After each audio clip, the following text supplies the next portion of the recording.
Salam sejahtera bagi kita semua.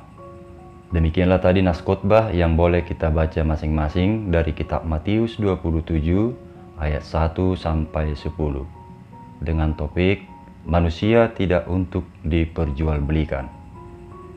Saudara-saudara yang dikasihi Tuhan kita Yesus Kristus, setelah Yesus ditangkap, lalu para imam-imam kepala dan tua-tua Yahudi pun berkumpul dan mereka semua sepakat untuk membunuh Yesus. Dalam melaksanakan rencana buruk itu, mereka pun membawa Yesus ke wali negeri setempat yang bernama Pilatus. Namun, sebagaimana yang disaksikan oleh Alkitab, meskipun Pilatus mencoba bertanya kepada Yesus tentang tuduhan para imam kepala dan tua-tua Yahudi beserta orang banyak yang saat itu menginginkan supaya Yesus disalibkan, tetapi Pilatus tidak menemukan sedikit pun kesalahan Yesus. Itu boleh kita lihat seperti pada Matius 27 ayat 23. Tapi karena tuntutan orang banyak saat itu memaksa supaya Yesus dihukum, maka Yesus pun digiring menuju Golgota untuk disalibkan.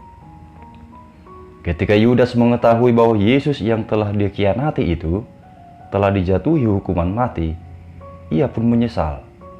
Dia tidak menduga kalau Yesus yang telah dia jual seharga 30 keping perak kepada imam-imam kepala dan tua-tua Yahudi itu akan dihukum mati.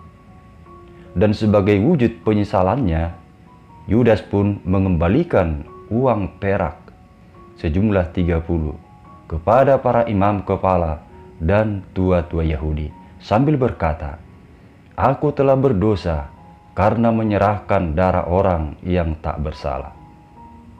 Dengan pengembalian uang itu, mungkin dalam hatinya Yudas berharap hukuman kepada Yesus bisa dibatalkan. Namun, meskipun Yudas mengembalikan uang itu dan mengatakan rasa penyesalnya, tetapi para imam kepala dan tua-tua Yahudi itu tidak peduli lagi, karena target yang mereka inginkan, yakni menangkap Yesus, sudah tercapai.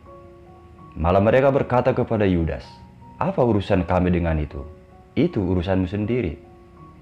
Jawaban dari imam-imam kepala dan tua-tua Yahudi itu semakin membuat Yudas kecewa berat.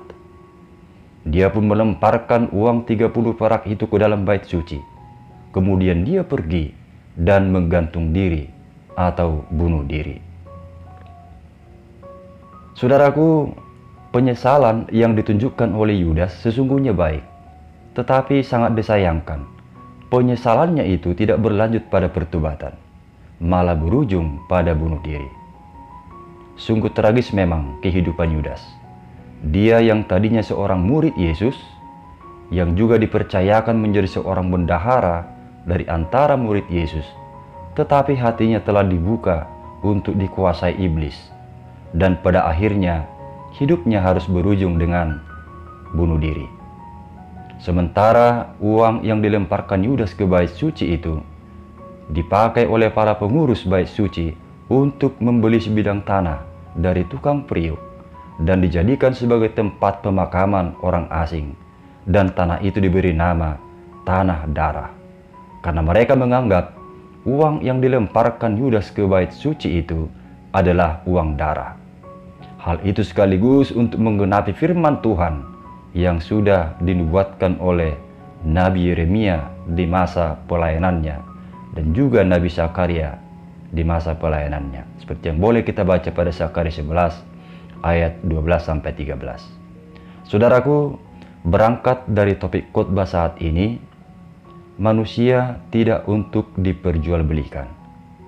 Maka perbuatan Yudas yang telah menjual Yesus seharga 30 perak kepada imam-imam kepala dan tua-tua Yahudi, yang kemudian menyesali perbuatannya itu, tentu menjadi pelajaran berharga bagi kita untuk tidak ditiru. Karena itu, nas ini mengajak kita ada dua hal. Yang pertama, setialah menjadi murid Kristus.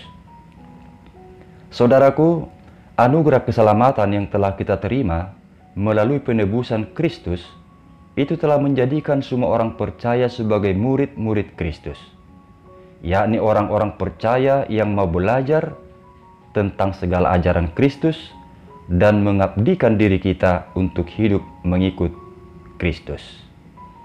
Namun tidak semua orang percaya bersedia menjadi murid Kristus. Mengapa? Karena sebagian orang masih enggan untuk melakukan setiap ajaran Kristus dalam hidup mereka. Seperti Yudas dalam nas ini, meskipun dia seorang murid Yesus dan telah banyak menyaksikan pengajaran Yesus, namun karena hatinya masih dikuasai iblis, maka kecintaannya pada uang atau harta telah membutakan imannya, lalu menjual Yesus. Saudaraku, mengikut Kristus adalah mengutamakan Kristus di atas segalanya, bukan menempatkan Kristus di bawah kepentingan yang lain. Jadi apapun alasannya, bagi orang yang menjadi murid Kristus, maka perilaku hidup yang menyengsarakan sesama haruslah dihindari, seperti memperjualbelikan sesama, atau istilah yang sekarang disebut perdagangan manusia atau human trafficking.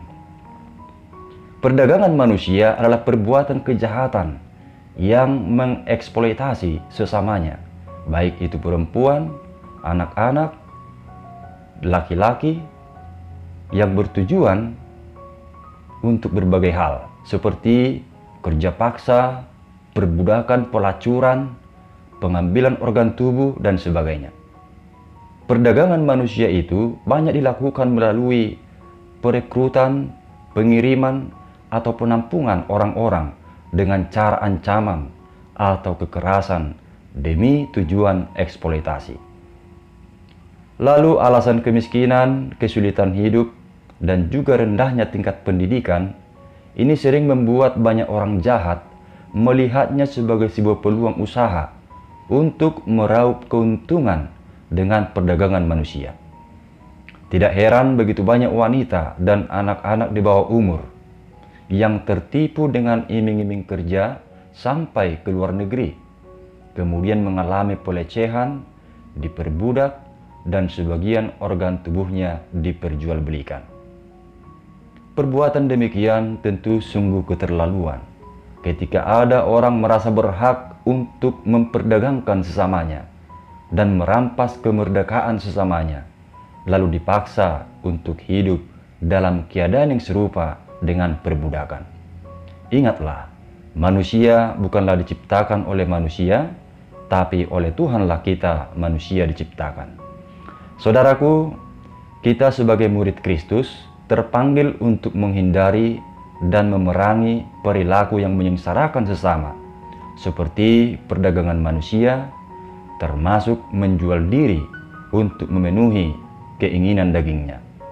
Tuhan menginginkan kita menjadi murid yang setia, melaksanakan kehendak Kristus, dan menyaksikan kasih-Nya kepada sesama dengan hidup saling mengasihi, hidup saling tolong-menolong, sehingga orang akan tahu bahwa kita adalah murid-murid Kristus, seperti firman-Nya pada Yohanes 13 ayat 35 berkata, "Dengan demikian, semua orang akan tahu bahwa kamu adalah murid-muridku, yaitu jikalau kamu saling mengasihi."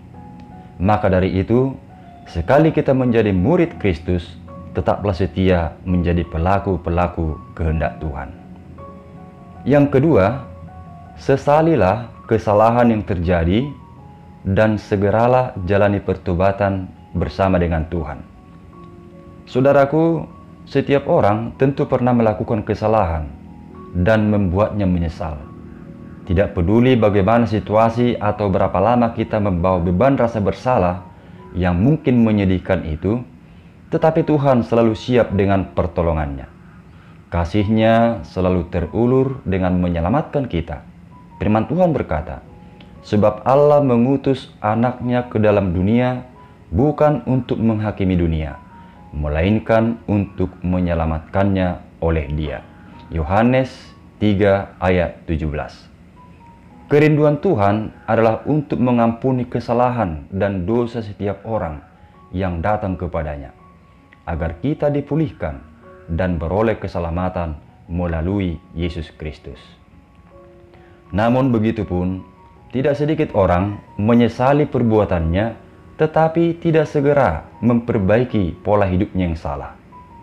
Memang benar, Yudas dalam nas ini akhirnya menyesali kesalahannya, telah menjual Yesus seharga 30 perak. Namun sangat disayangkan, penyesalannya tidak berlanjut pada pertobatan, malah ia memilih jalan bunuh diri untuk membayar kesalahannya. Saudaraku, penyesalan adalah merupakan sebuah kesempatan untuk berubah dari kesalahan. Dan Tuhan sanggup memakai penyesalan akan kesalahan kita itu untuk menyatakan rencananya yang besar di dalam hidup kita. Misalnya seperti Simon Petrus, ketika dia menyesali penyangkalannya dan memohon pengampunan pada Yesus. Selanjutnya, dia bertobat dan hasilnya Petrus dipakai Tuhan menjadi seorang pekabar Injil yang luar biasa sampai akhir hayatnya.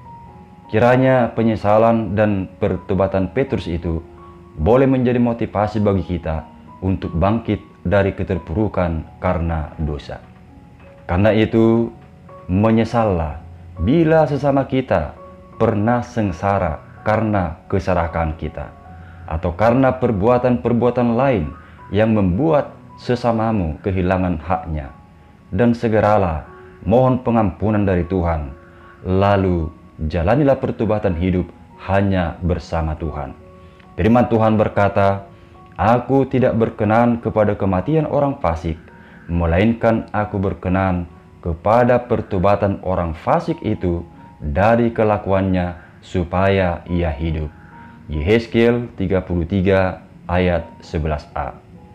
Tuhan mau supaya penyesalan itu berlanjut pada pertobatan agar hidup kita beroleh pemulihan yang daripada Tuhan. Amin.